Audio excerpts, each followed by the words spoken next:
How many of you in the audience today know a friend or loved one who have hands? All right, a few of you guys. How about personally? How many personally do you have hands? Okay, so this is why a really hard-working group of researchers and engineers at Facebook Reality Labs and across Oculus have come together to address this important topic to us. Before I get further, this is what I mean by hand tracking. So here's just an example of what we can do with hand tracking technology in VR. So on the top right, you see some cameras that what they see, and we can determine from these images the pose of your hand, the configuration of your fingers, and in this case, drive a user interface prototype.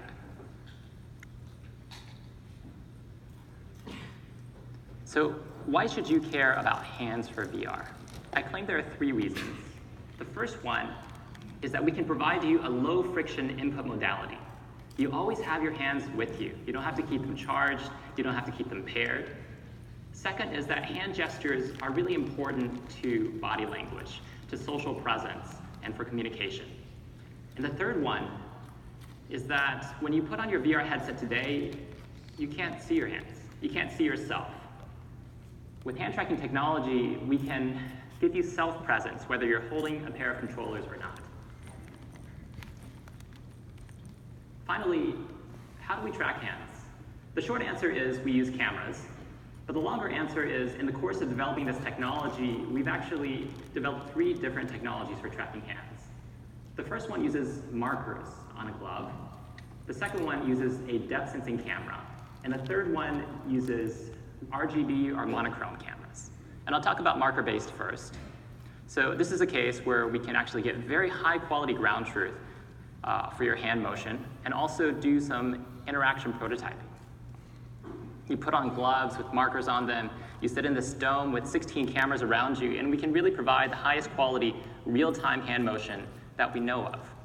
And just to give you a sense of the quality that we can achieve, here's a short little video. And this uses a motion capture system. It has some special sauce for some robust labeling, and we actually published some of this work at SIGGRAPH last year. And by interaction prototyping, I actually mean we can start testing out some weird ideas, like can we write effectively with a completely virtual pen?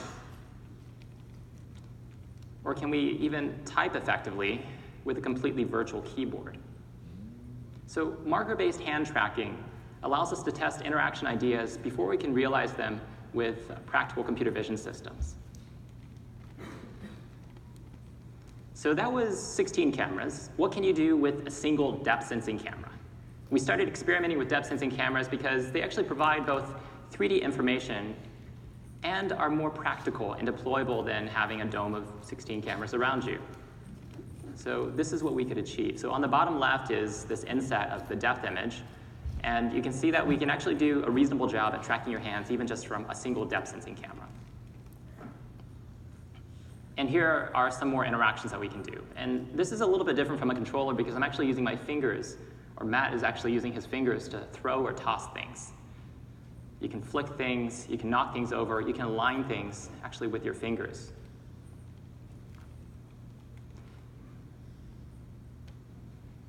But even depth sensing cameras have some limitations. As you may know, we already have 4 monochrome cameras that are built into the Quest. What can we do with these cameras? Well, here's what they see, and it turns out they can actually see this really wide field of view, and they're very small, they're lighter weight, they're very low power, and they're less expensive than depth sensing cameras. They're really the most practical and easily deployable cameras that we can actually put on a headset. The problem is that we actually have to solve this harder computer vision problem. Before I go further, here's what we can do with hand tracking from the Quest cameras. So as you can see, the user can interact with this prototype user interface in a number of ways. They can slide things across, they can poke things, and the hands are fully articulated, allowing for expressive movements and high fidelity gestures. So why did I say it was a harder computer vision problem? This is what you can see from the cameras. And from these images, we have to figure out what the 3D pose of your 2 hands are. Now, this is a little bit different from other systems because Before, we had tracked 3D markers or 3D points from a depth sensing camera to go off of. Now we just have these 2D images. Also, your hands are going to look differently in different environments, and they're probably going to look a little bit different from my own hands. So how does computer vision-based hand tracking work? There's several stages, and I'll go through them.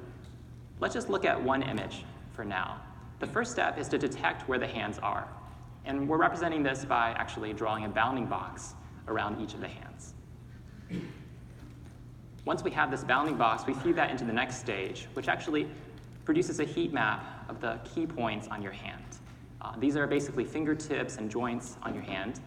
And once we have detected those, we can actually feed them into the next stage, which takes the previous 3D pose of the hand, these key points, and produces the current estimate of the hand. And by pose of the hand, I mean really the 3D model of the hand here. And now that's it. We feed that into a user application, modulo some coordinate transformations, and some display time extrapolation.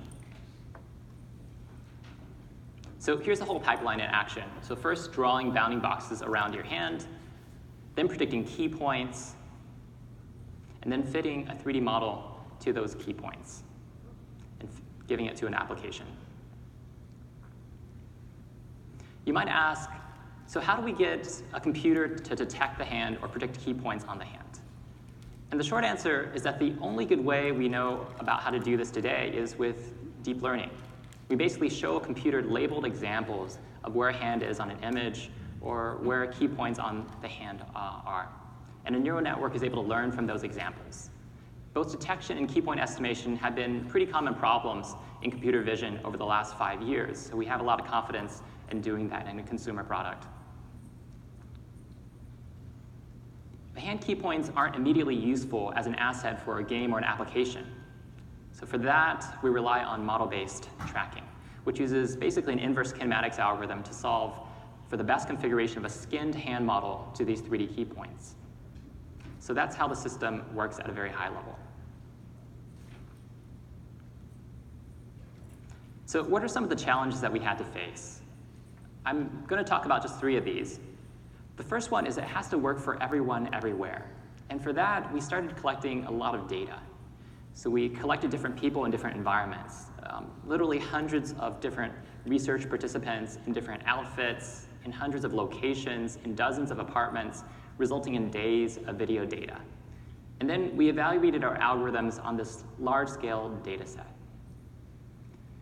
And we were pretty glad that we did, because when we ran an experiment to see if the data diversity mattered, we realized that prior to this data collection effort, our neural networks generalized poorly to certain people or certain environments.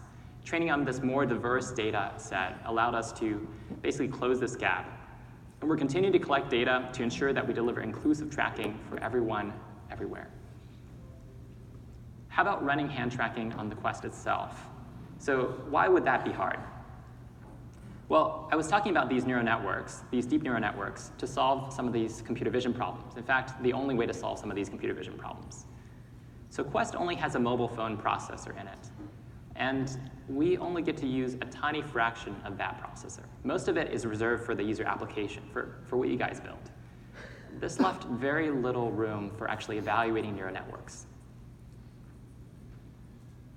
So we had to do several things to help out here. So we updated our neural network architecture to use basically less weights and do less work, specifically by adapting 2 innovations from the computer vision literature. One of them is depth-wise convolutions. Another one is this inverted residual network architecture. We also used quantization, which means that all of our neural networks actually only run at 8-bit precision rather than single precision floating point or something. So all in all, we actually could drastically reduce the size of our neural networks from 50 megabytes down to 3 megabytes using just these 3 weird tricks. And when we started measuring power usage of hand tracking in an application, with or without hand tracking, we realized that these curves actually look pretty similar. In fact, there's only about a 230 milliwatt difference between having hand tracking on or off. And translated to playtime, that's only a reduction of 7 minutes of playtime. So this is only if you're using hand tracking all the time. It would be even less if you weren't. Finally, we had to look at the challenge of delivering really reliable interaction. And from the start, we knew that there was something special about the pinch. You feel this sense of self-haptic feedback when you put your thumb and a finger together. And we wanted to use that as a reliable interaction mechanism, interaction primitive. How could we do this reliably? Well, it turned out that tracking that reliably was an exercise in targeted data collection. So we built these custom data collection rigs like this one, which includes depth sensors and a lot of different monochrome cameras to accurately collect someone doing real pinches in real environments. So in this setup, we actually have 6 different monochrome cameras looking at Shanchen and a depth sensor as well, all looking at Shanchen's hand. And this is the type of data that we can get from such a system. So we can now see the pinch from a lot of different perspectives, and we can collect it in very different lighting conditions, basically giving us more accurate labels as well as more varied training data. All right, so here's a single frame of a pinch sequence. And on the left, you have the original image. And on the right, you basically have the tracked hand produced before we fed in this additional pinch data into our pipeline. You can see that there's some distance between the thumb and index finger here. But with the pinch data, the difference basically disappears. And this is borne out quantitatively as well. So we measured precision and recall of our pinch, and this actually drastically improved pinch precision as well as pinch recall. I want to say that we've really only scratched the surface of what we can do with hand tracking. And we know this because we've actually built more accurate hand tracking systems in the lab. So today, we showed you some interactions where you have your 2 hands that are separated. But it's really powerful to be able to use your 2 hands together on things, or to hold a stylus or a pen, or to hold your controllers. So we'd love to be able to track all these things robustly with just monochrome or RGB cameras. Also, we've only talked about 2 interaction primitives, basically pinching and poking. But the design space for hands is so much broader than that. If we could just expand what interaction primitives that computer vision can track. So for instance, if we can deliver really precise contact between your finger and a surface, whether it's a flat surface or maybe your other hand, or more efficient interaction with virtual objects, or even physical objects, that would really broaden the design space for hands enormously. And finally, I want to end with this question posed to you, which is, as a developer community, what would you want? What should we do next? We're really looking forward to see what developers build with this technology, and we also love your feedback. We're going to take questions at the end of this talk, but now I'd like to introduce Mike from Tailspin.